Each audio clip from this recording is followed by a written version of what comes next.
Mari kita berdoa, saudara. Hari ini kita membawakan suatu firman, yaitu 3 kelemahan yang fatal. 3 kelemahan yang fatal. Mari kita berdoa terdahulu. Bapa Surgawi, kami mengucap syukur, terima kasih pada pagi hari ini. Tuhan, kami dapat berkumpul di tempat ini, memuji-Mu dan menyembah Engkau, beribadah. Kami begitu bersyukur Tuhan, jika kami masih diberikan kesempatan, yaitu kesempatan damai, tidak ada gangguan untuk bersekutu, beribadah bersamamu. Itu semua karena kemurahan-Mu. Tuhan, ajarkan kami menggunakan waktu-waktu ini, bersyukur Tuhan. Kesempatan yang ini mungkin tidak selalu ada, tetapi pada saat kami dapat kesempatan yang bebas untuk memuji, bersekutu, Tuhan, kami dapat gunakannya dengan baik. Kami doa Tuhan, biarlah firman-Mu ini dapat meneguhkan kami, menguatkan kami. Kau nyatakan kerinduan-Mu Tuhan, bukan menuduh, tetapi Tuhan, kami dapat disadarkan oleh Roh Kudus. Sehingga kami dapat diubah dan ditransformasi. Sehingga kehidupan, tingkah laku, serta semua yang kita lakukan berkenan di mata-Mu. Terima kasih Tuhan, di dalam nama Tuhan Yesus kami berdoa dan mengucap syukur. Semua berkata, amin. Sudah saya terbeban sedikit tentang hal yang mungkin saya sulit untuk menyampaikannya, tetapi saya berdoa bukan untuk menuduh saudara, tetapi saya percaya ada beberapa hal yang dicatat di Alkitab, yaitu kelemahan-kelemahan yang kelihatannya kecil, tetapi kadang-kadang bisa fatal. Saudara. Nah, salah satu adalah keterlambatan. Keterlambatan adalah kelihatannya suatu hal yang biasa terjadi di berbagai gereja, saudara. Terlambat datang ke ibadah, terlambat datang bersekutu. Tetapi seringkali pelajari bahwa masalahnya kadang lebih dalam dari apa yang kita bisa lihat, saudara. Jadi kalau kita setiap kali atau sering kali jarang tepatnya waktu untuk datang, itu adalah masalah. Dan akar itu kadang lebih dalam dari apa yang kita lihat. Kenapa umat Tuhan terlambat datang beribadah? Mungkin saudara yang terlambat, kenapa saudara pikir, pernahkah saudara pikir, kenapa aku terlambat? Saya percaya kalau kita pergi ke airport, ya mau ke luar negeri, ya nggak pernah lah, saya yakin nggak akan terlambat. Atau kita bertemu dengan bos atau adakan kontrak, kira-kira bisa terlambat nggak? Nggak mungkin terlambat. Tapi kenapa kita terlambat datang ke ibadah? Apa yang membuat kita tuh terhadang? Atau kenapa kita tidak ada kemampuan atau kerinduan untuk datang lebih awal? Saya percaya ada beberapa hal yang mungkin kita harus pertanyakan diri. Apakah kita mengasihi Tuhan dengan sungguh-sungguh? Pertama ini saya rasa penting. Saya percaya orang yang sungguh-sungguh mengenal Tuhan, bahwa memang kita tidak bisa melihat Dia di sebuah ibadah, ya saudara ya. Ibadah ini kan kita nggak bisa melihat Tuhan. Tetapi apa sih tujuan ibadah hari Minggu? Berjumpa dengan Tuhan, ya. Saudara, mungkin dulu saudara sebelum datang gereja, saudara ada agama lain. Saudara pergi ke kelenteng misalnya. Apa yang saudara lakukan? Yaitu menyembah ilahi. Sama kan? Tapi waktu kita ibadah, kenapa kita bisa terlambat, saudara? Berarti kita belum, saya merasa kasih kita kepada Tuhan itu belum sungguh-sungguh. Ya, sebab kalau kita sungguh-sungguh mengasihi Tuhan dan mengerti ibadah itu adalah saat-saat berjumpa dengan Tuhan, maka kita akan tidak mau Tuhan menantikan kita, betul? Kalau saudara mengasihi Tuhan, saudara pasti ada suatu pikiran, aku tidak mau Tuhan menantikan aku. Saya ingat setelah saya lahir baru, saya ke gereja, saya hanya datang awal. Saya tidak pernah mau terlambat. Mungkin sekali-kali saya terlambat. Tetapi pada umumnya, saya tidak pernah merasa enak terlambat beribadah. Sudah. Karena saya merasakan sesuatu yang missing. Saya merasa ada suatu tuduhan di dalam hati saya. Sekalipun kita hanya sama-sama jemaat di sini. Something is missing pertama. Kedua, saudara tidak memprioritaskan Tuhan. Semua yang menghalangan kita, yang bisa menghalang kita untuk beribadah kepada Tuhan, berarti kita izinkan mereka memberhentikan atau menyetopkan kita untuk beribadah kepada Tuhan. Berarti ketekatan kita tuh untuk datang tuh nggak kuat, saudara. Selalu bisa diganti, dihalangkan dengan hal-hal yang bisa terjadi di dalam kehidupan kita. Ketiga, saya percaya ini adalah satu hal. Intimasi kepada Tuhan kita nggak ada. Ini yang menjadi sesuatu hal yang menjadi beban di hati saya, saudara. Berarti kita kurang ada kedekatan dengan Tuhan. Kenapa saya katakan kedekatan dengan Tuhan? Sebab orang yang dekat, yang intimasi, yang ada hubungan dengan Tuhan, saya yakin sekali tidak mungkin Roh Kudus tidak tegur di hati kita. Pasti Roh Kudus akan kasih tahu, aduh, terlambat nih. Saudara, kalau setiap minggu kita, ya terlambat. Kan gua ada masalah, gua ada ini. Kita boleh kasih alasan. Lama-kelamaan, saudara, kita kebal gak akan dengar suara Roh Kudus lagi. Itu yang menjadi umat Tuhan tidak pekah lagi dengan pimpinan Roh Kudus. Salah satu kenapa gereja banyak aktivitas, perbuatan kita berdasarkan kedagingan. Saya juga terkejut apa yang Benny Hinn katakan di YouTube. Dia bilang banyak perbuatan kita adalah perbuatan berdasarkan kedagingan dan bukan roh. Ya, salah satu karena kita tidak pernah pekah pada saat kita ditegur, kita tidak tanggapi, lama-kelamaan saudara dengar baik-baik. Teguran yang ditegur Roh Kudus, lama-kelamaan kita kebal. Lama-lama kita anggap biasa. Bahayanya kita akan kebiasaan. Lihat ya saudara ya. Ini adalah faktor yang lebih bahaya di hanya seolah-olah datang terlambat. Tapi ini mencerminkan sesuatu kondisi rohani kita, saudara, yang perlu kita perbaiki. Amin, saudara. Seperti saya katakan, saya tidak menuduh atau apa-apa, tapi saya mau saudara coba pikirkan, saudara. Kalau Tuhan yang begitu mengasihi kita, dan kita berjumpa dengan Dia seminggu hanya sekali di hari Minggu, dan hari Minggu itu pun kita tidak bisa memberikan waktu untuk Dia. Apa artinya? Kalau kita tidak mengasihi Dia, berarti kita tidak memprioritaskan Dia. Kita tidak menghormati Dia. Kita tidak pekah dengan Roh Kudus. Dan terakhir, kita tidak mendisiplin diri kita. Jadi saya nggak tahu yang mana kategori yang saudara, masalah saudara, tetapi saudara, saya mau saudara pikirkan hal ini. Ya saudara ya. Sebab saya percaya saudara, hal yang sepele ini bisa menentukan apakah Tuhan bekerja di dalam hidup kita, saudara. Apakah berkat Tuhan bisa mengalir, dan saudara saya mau katakan ini adalah hal yang fatal. Mari saya sampaikan satu cerita di sini yang namanya Amasa. Saudara pernah dengar?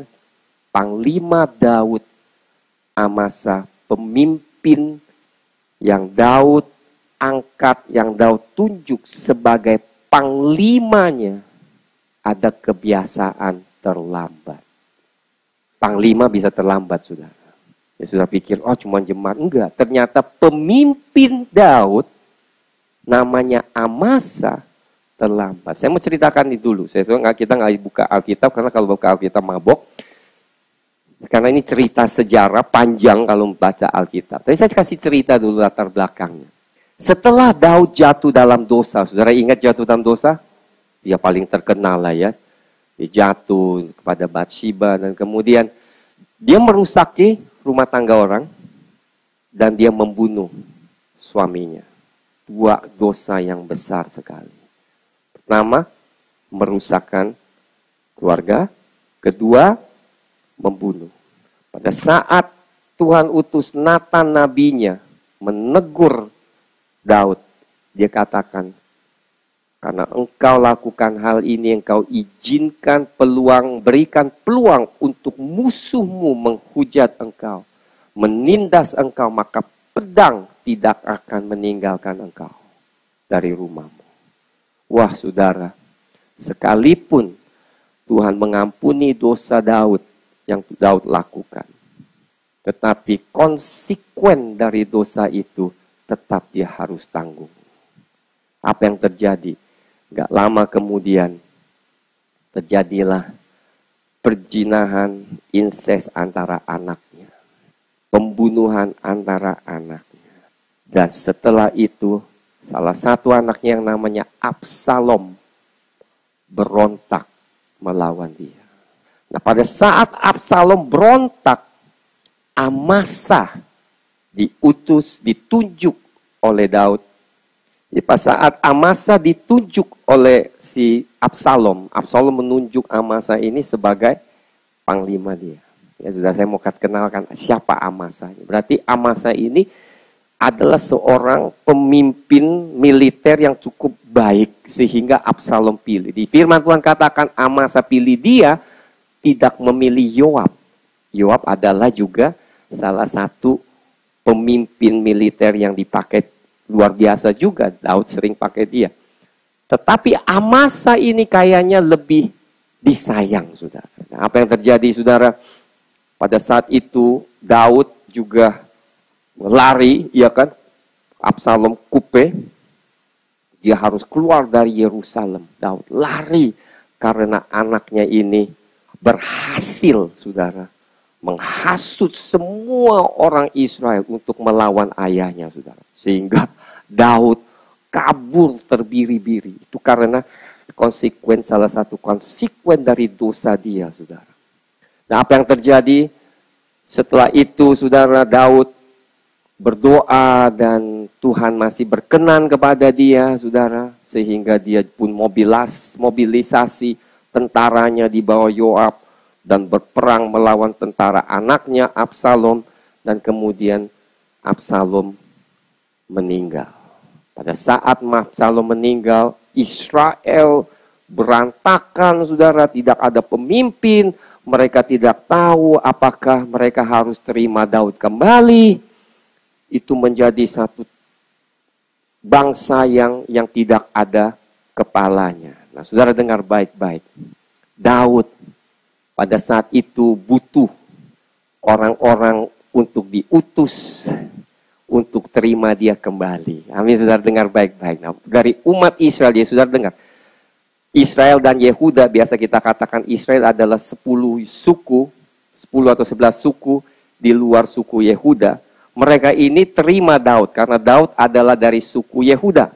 Nah, dari suku Yehuda ini malahan terlambat untuk menerima Daud kembali atau mengakui Daud kembali sebagai raja. Ngerti nggak? Jadi mereka masih lihat jadinya, Daud, mau nggak ya kita jadiin dia raja lagi ya? Hidupnya udah kacau, udah dosa lagi, bunuh kiri kanan. Jadi mereka mungkin masih belum yakin, saudara. Saudara tahu nggak siapa yang diutus? Amasa. Nah, pada saat Daud utus Amasa, Daud katakan, engkau akan jadi panglima menggantikan Yoab. Dengar, saudara. Daud mengutus Amasa menggantikan Yoab. Dan Amasa ternyata adalah seorang pemimpin yang luar biasa, yang baik. Dia sanggup, saudara, memberitahukan kepada penatua-penatua di Yehuda, marilah sokong Daud kembali. Dan ketika itu, saudara, seluruh Yehuda mendukung Daud, menerima Daud kembali menjadi raja. Tapi pada saat itu lagi terjadilah masalah. Saudara, makanya kacau, saudara, amin. Seorang yang namanya Sheba gunakan kesempatan itu berontak lagi melawan Daud. Jadi sebelum Daud mau menyatukan Israel kembali, ini ada satu musuh yang namanya Sheba. Dia berontak melawan Daud. Mari kita mulai dari sini, kita melihat, saudara. Amin. Kita melihat 2 Samuel pasal 20. Supaya saudara sedikit tahu siapa Amasa ini. Dan kita cerita apa yang terjadi dengan dia. 2 Samuel 20 ayat 1, saudara. Kebetulan ada di sana seorang dursila bernama Sheba bin Bikri, orang Benyamin. Ia meniup sangkakala serta berkata, kita tidak memperoleh bagian daripada Daud. Kita tidak memperoleh warisan dari anak Isai itu. Masing-masing ke kemahnya, hai orang Israel.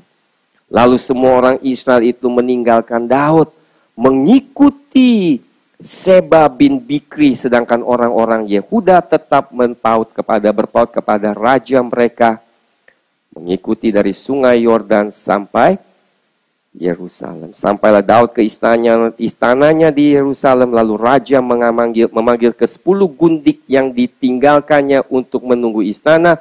10 gundik ini menyedihkan, saudara. Mereka 10 ini diperkosa atau ditidurkan oleh anaknya Absalom di depan. Dibuat satu tenda dan Absalom tiduri 10 gundik ini. Sehingga Daud dimasukin ke mereka ke dalam sebuah rumah di bawah penjagaan. Ia memelihara mereka tetapi tidak dihampirinya. Mereka tetap terasing seperti janda sampai hari mati mereka. Kemudian lihat ayat 4. Berkatalah raja kepada Amasa, kerahkanlah bagiku orang-orang Yehuda dalam 3 hari. Kemudian menghadaplah lagi kemari. Sebab dia katakan apa? Lalu pergilah Amasa mengerahkan orang Yehuda. Ayat 5 baca. Tetapi apa? Tetapi ia menunda. Tugas itu sampai melewati waktunya. Berarti terlambat. Saudara, saya percaya Amasa bukannya seorang yang sengaja, tetapi saya percaya sudah ada kebiasaan terlambat. Sebab Daud katakan masalah Sheba akan lebih bahaya dibanding daripada anak Absalom. Anaknya Absalom. Jadi Sheba ini lebih membahayakan. Dalam saat krisis ini, Daud mengutus panglimanya yang dia paling percaya, Amasa. Kumpulkan orang-orang itu. Sebab kenapa? Kita harus lakukan sesuatu kepada Sheba ini. Kita harus hancurkan dia. Karena ia akan memecahkan bangsa kita. Atau memecahkan kerajaan ini. Dan Amasa harus mengumpulkan. Aku berikan kau 3 hari. Tetapi dia terlambat. Ada konsekuensinya enggak? Mari kita baca. Lihat ayat 5. Ayat 6. Lalu berkatalah Daud kepada Abisai. Berarti Daud udah sedikit khawatir. Karena apa? Karena pemimpinnya terlambat melaporkan tugasnya. Sekarang Sheba bin Bikri lebih berbahaya bagi kita daripada Absalom. Jadi engkau bawalah orang-orang tuanmu ini dan kejarlah dia, supaya jangan ia mencapai kota yang berkubu, dan dengan demikian ia luput daripada kita. Sebab pada saat ini Daud tahu, kalau dia tidak buru-buru mengatasi Sheba, ini akan bahaya. Dan dia perlu waktu yang cepat. Dan Amasa gagal. Karena Amasa gagal, dia kirim Abisai dan Yoab, orang Kretia 7, Pleti dan semua pahlawan keluar menyusul dia. Mereka keluar dari Yerusalem untuk mengejar Seba bin Kikri. Lihat ayat 8. Ketika mereka sampai ke batu besar yang di Gibeon, maka Amasa sudah tiba di sana lebih dahulu dari mereka. Adapun Yoab mengenakan pakaian perang dan di luarnya ada ikat pinggang dengan pedang bersarung berterpaut pada pinggangnya. Ketika ia tampil ke muka terjatuhlah pedang itu. Berkatalah Yoab kepada Amasa, "Engkau baik-baik saudaraku?" Sementara itu tangan kanan Yoab memegang janggut Amasa untuk mencium dia. Amasa tidak awas terhadap pedang yang ada di tangan Yoab itu. Yoab menikam pedang itu ke perutnya, sehingga isi perutnya tertumpah ke tanah. Tidak usah dia ditikam 2 kali, sebab dia sudah mati.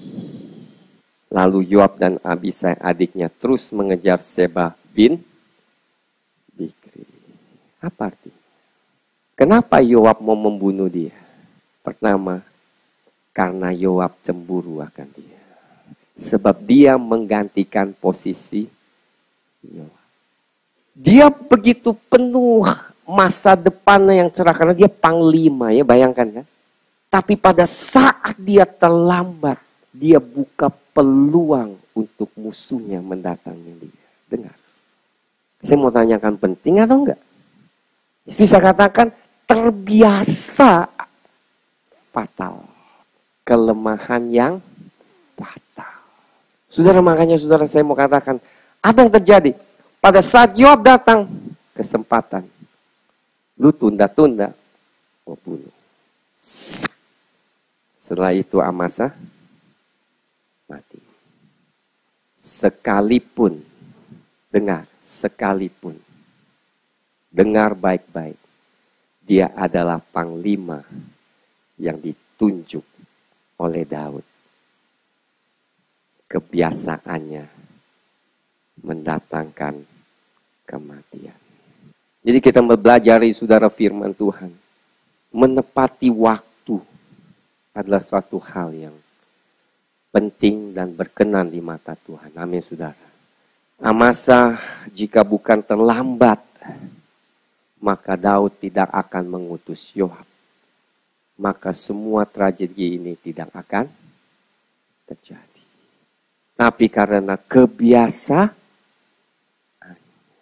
dia tidak merasa apa-apa kan. Pada saat Yoab ketemu dia tidak merasa, aduh aku terlambat, tolong kasih tahu. Dia tidak merasa sorry lagi. Berarti apa? Dia sudah kebal. Doesn't feel anymore. It's okay, it's late. Saya tidak tahu saudara gereja.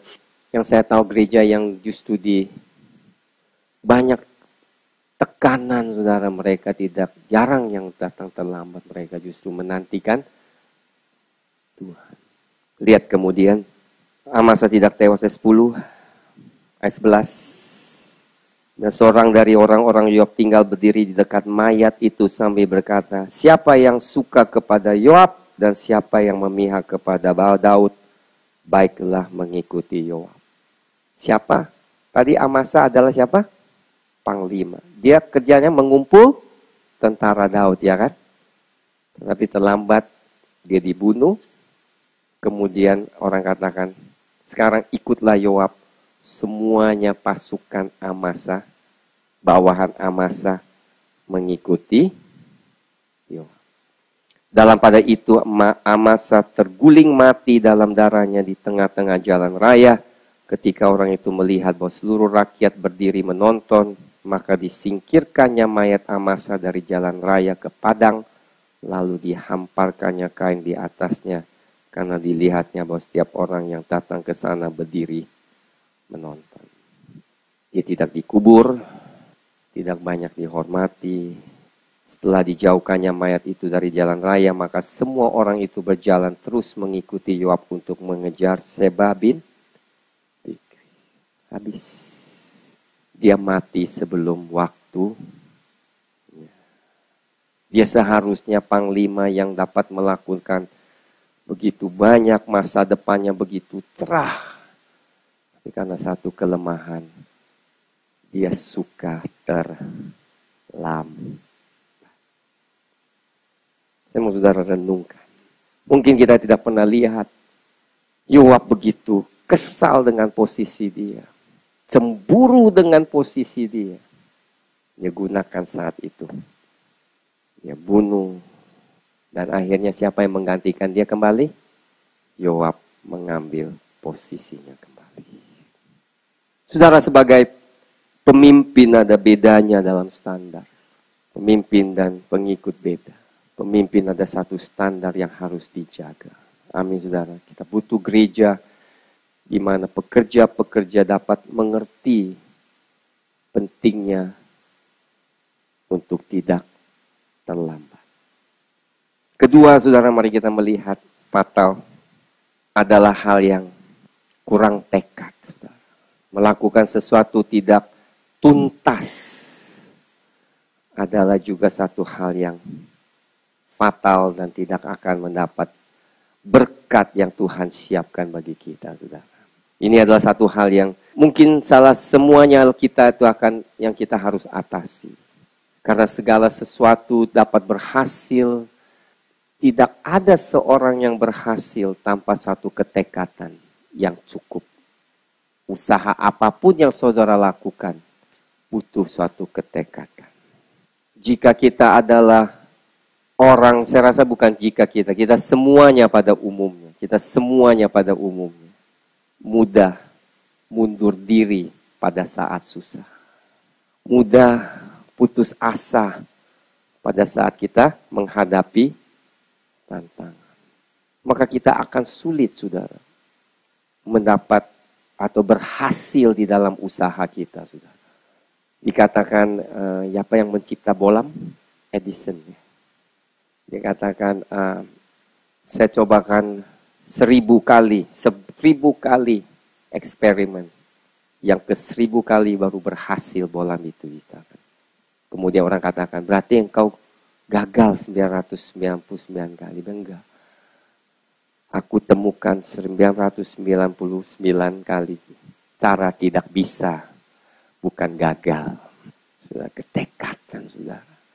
Semua yang di kita, saudara, ya kalau kita mau melihat suatu hal berhasil dalam hidup kita, kita harus ada satu keinginan, kemauan yang cukup tekad gitu, yang tidak mau mengalah. Amin, saudara. Tentunya bukan dari, sekali lagi saya mau tekankan, bukan berdasarkan kekuatan kita, melainkan kita terus datang kepada Tuhan. Menerima kekuatan lagi dari Tuhan. Karena Edison adalah seorang yang percaya kepada Tuhan. Abraham Lincoln, Presiden Amerika itu ditolak berkali-kali, gagal dilantik, dipilih, nggak tahu berberapa kali, saudara, di dalam hidupnya. Puluhan kali. Dari senator juga gagal, jadi ini juga nggak dipilih. Akhirnya, pada akhirnya dia dipilih jadi presiden. Saudara, saya mau saudara tuh ada seperti ini. Kenapa? Kalau kekristenan kita tidak ada, maka Kristen kita itu akan lemah, saudara. We cannot be strong. Kita tidak akan kuat. Mari kita melihat firman Tuhan. Yakobus pasal 1 ayat 2-4. Saudara-saudaraku, anggaplah sebagai suatu kebahagiaan apabila kamu jatuh ke dalam berbagai-bagai pencobaan. Sebab kamu tahu bahwa ujian terhadap imanmu itu menghasilkan ketekunan, ya kan? Setiap kali ada tantangan, itulah yang akan membuat kita bukan mundur, justru lebih tekun. Dan biarkanlah ketekunan itu memperoleh buah yang matang, ya kan? Ketekunan itu memperoleh buah yang matang. Supaya kamu menjadi sempurna dan utuh dan tak kekurangan suatu apapun. Mengikuti Tuhan. Mau mendapatkan sesuatu janji dari Tuhan. Kadang-kadang butuh ketekunan, yaitu iman kita yang tidak tergoyah. Percaya terus sampai akhirnya. Amin, saudara. terus tidak mau kompromi, terus percaya kepada Tuhan, terus melakukan firman-Nya, sekalipun, loh kok saya lakukan firman-Nya masih belum melihat hasilnya, itu nggak masalah, sebab yang Tuhan mau adalah ketekunan kita. Harus menimbulkan ketekunan itu, saudara. Doa tidak henti-hentinya.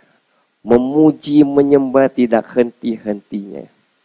Dikatakan di Galatia, melakukan yang baik tidak henti-hentinya. Menghadapi tantangan, besok lakukan lebih baik lagi.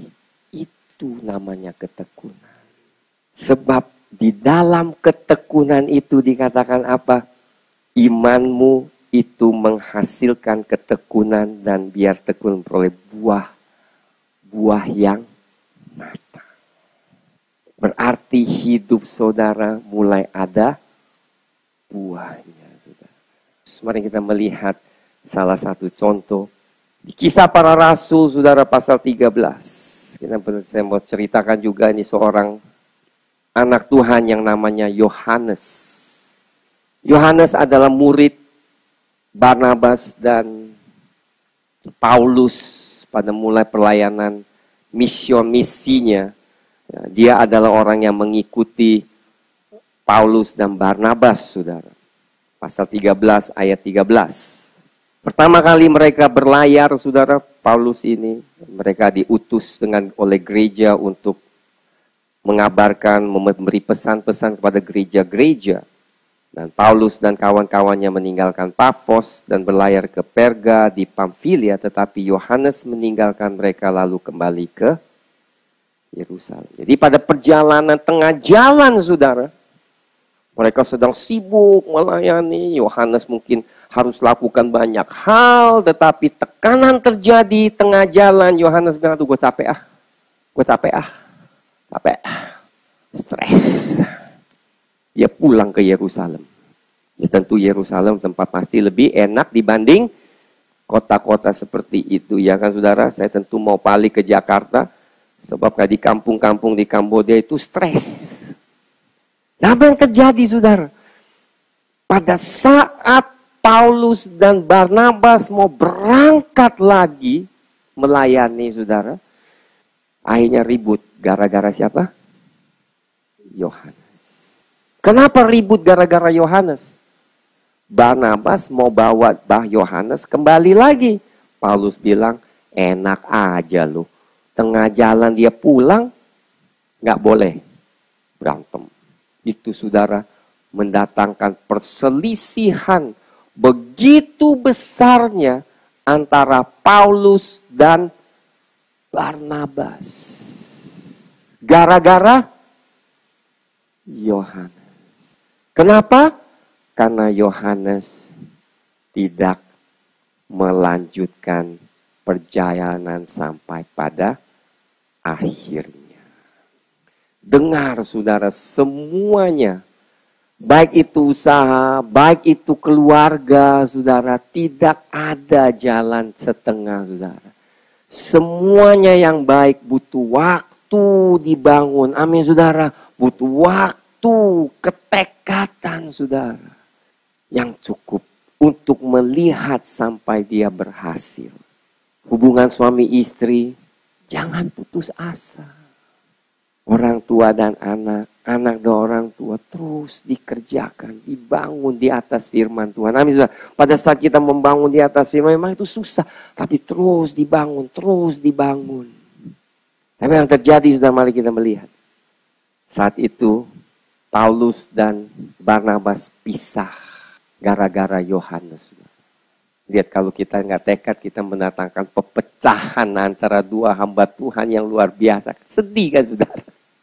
Hamba Tuhan bisa pecah karena satu orang yang tidak tekad mengikuti mereka. Tetapi lihat, saudara, dengar.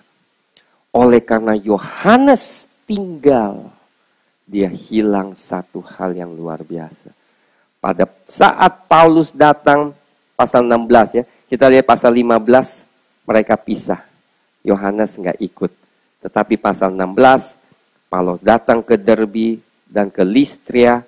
Di situ ada seorang murid bernama Timotius. Ibunya adalah seorang Yahudi, menjadi percaya, sedangkan ayahnya seorang Yunani. Timotius ini dikenal baik oleh orang saudara-saudara Listra dan Ikonium. Dan Paulus menyuruh menyunatkan karena orang-orang Yahudi. Sebab akhirnya singkatnya adalah Paulus memilih Timotius sebagai penggantinya. Artinya apa? Seharusnya Yohanes terima mantle dari Paulus. Tetapi karena dia nggak tekad, akhirnya Tuhan gantikan Timotius menjadi muridnya. Dan Timotius meneruskan pelayanan Paulus. Dan urapan Paulus turun di atas Timotius. Saya rasa saya cukup banyak memberi contoh dalam hal ini, saudara. Saudara ingat Ruth dan Orpah?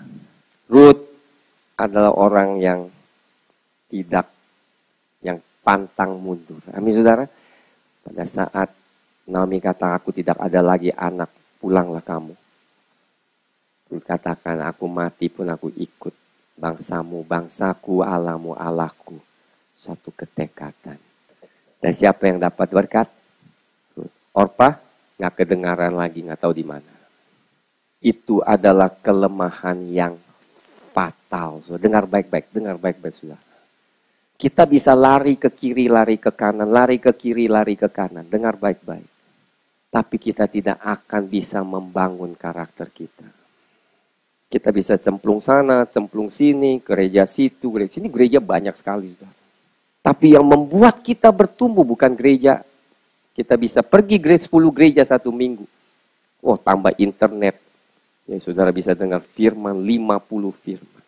Tetapi saya kasih tahu, bertumbuh di dalam rohani bukan sebanyak pengetahuan yang saudara miliki. Tapi ketekatan untuk membangun rohani kita. Mengatasi kelemahan kita, saudara. Setiap kali Tuhan, kita mengizinkan Tuhan menaklukkan kelemahan kita, kita bertumbuh. Saya kasih umpama, saudara, yang luar biasa saya dengar. Seekor keledai masuk ke sebuah lubang, terperangkap. Mau diangkat susah, saking beratnya ya, saudara. Mau manjat, nggak bisa manjat, masuk ke lubang. Nah, mereka tidak tahu bagaimana mau mengangkat dia. Akhirnya mereka ambil tanah, lempar ke atasnya. Tanahnya atau di atas kan? Saudara tahu apa? Dia lakukan. Tanahnya jatuh. Kalau di atas, dia naik manjat tinggi. Dilempar lagi. Tanahnya tinggi lagi. Dia manjat lagi. Dilempar lagi. Digoyang lagi. Itu ketekatan.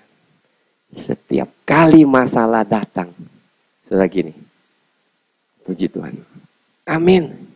Terus, jangan nangis, amin, saudara.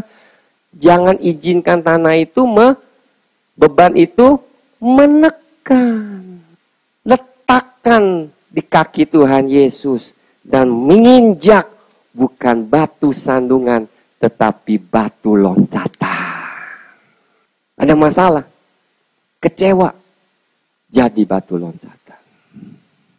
Terakhir, saudara, jangan menyepelekan hal yang kecil.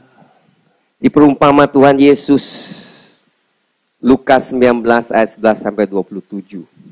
Seorang bangsawan yang berikan minas kepada hamba-hambanya karena dia harus kembali. Dia harus pergi ke tempat jauh untuk dinodai suatu kerajaan. Dinodai jadi raja, saudara. Dan dia berikan minas kepada hambanya. 1 orang, 1 minas. Nah, setelah sekian tahun lamanya dia kembali. Dia minta tanggung jawab apa yang sudah dilakukan dengan minas yang diberikan. Dan ada seorang hamba Tuhan yang dapat 10. Dia bilang, Tuhan, engkau kasih saya minas 1 kan? Sekarang saya ada 10. Wah, Tuhan bilang, engkau baik, hamba yang baik dan setia. Aku akan berikan 10 kota untuk engkau kuasai. Terus ada satu hamba lagi datang. Tuhan, aku dapat 5. Dari 1 menjadi 5. Baik, 5 kota engkau berikan. Tetapi ada yang 1, saudara. Mana? Nih, 1. Ngapain aja tuh 1? Saya dengar engkau tuh hamba yang jahat. Menuai tidak apa yang engkau nabur. Marah Tuhan. Tuhan katakan, ambil dari dia 1 itu. Berikan kepada dia yang ada 10. Hah? Tuhan, dia udah ada 10. Kok masih dikasih dia lagi? Tuhan bilang, dia yang tidak ada pun akan diambil. Karena dia tidak setia dengan hal yang kecil. Hal yang tidak setia dengan hal yang kecil adalah kelemahan yang fatal. Minas adalah suatu kesaksian, suatu pelayanan yang kecil. Mungkin jaga pintu washer, mungkin bersih-bersihin karpet, yang kecil, mungkin tidak dilihat ya. Kalau pendeta kan suka udah mimbar, orang pada lihat, senang ya. Yang kecil memang orang tuh susah melihat, tapi Tuhan katakan, setia dengan hal yang kecil, maka Tuhan akan berikan yang besar. Jika tidak, saudara, yang kecil saja kita tidak dapat menghasilkan sesuatu, Tuhan katakan, aku akan ambil satu-satunya itu juga daripadamu, berikan dia yang udah ada 10, dia yang udah ada kaya, lebih kaya lagi. 3 hal hari ini, saudara, kita simpulkan. Pertama, yang fatal adalah terlambat. Saya mau saudara pikirkan. Keterlambatan adalah satu. Bisa katakan ada hal yang lebih dalam, mencerminkan lebih dalam daripada terlambat itu sendiri. Komitmen kita, cinta kasih kita, prioritas kita, disiplin kita, persekutuan kita dengan Tuhan. Saya pertanyakan, saudara. Kenapa? Sebab saya yakin sekali. Orang yang ada hubungan yang intim, orang yang mengasihi Tuhan dan menghormati Tuhan, susah untuk terlambat. Susah untuk terlambat. Karena Tuhan tidak pernah terlambat. Kedua, tentang ketekatan, saudara. Amin, saudara. Seperti saya katakan, jangan cepat putus asa. Anak saya belajar susah, saya tahu, saudara. Saya selalu ajarkan bukan karena kau dapat angka yang bagus atau kau belajar kemudian kamu lupa, nggak apa-apa. Tetapi suatu kebiasaan dibangun di dalam dirinya, setiap kali ditekan, merasa susah, dia mau mengatasinya. Amin, saudara. Tentunya kita puji Tuhan, kita ada Tuhan Yesus. Ada Roh Kudus yang selalu menolong kita. Amin, haleluya. Puji Tuhan, beri tepuk tangan bagi Tuhan, haleluya. Dan saya mau katakan, Tuhan justru mau kita mengandal kepada Dia. Dan ketiga, setialah dengan hal-hal yang kecil. Yang kecil dilakukan yang terbaik, saudara. Tuhan mau kita lakukan yang terbaik. Orang yang cinta Tuhan adalah melakukan yang terbaik. Sekalipun tidak dilihat orang, tapi kita justru lakukan yang terbaik. Saya berdoa, saudara, supaya kita semua belajar dalam hal ini. Sekali lagi, kita semua ada kelemahan. Dan Tuhan selalu berikan waktu untuk kita untuk berubah dan diperbaiki. Tapi saya berdoa, saudara, saya tahu setiap orang selalu ada kelebihannya dan ada kelemahannya. Dan kelemahan masing-masing berbeda. Kita masing-masing berbeda.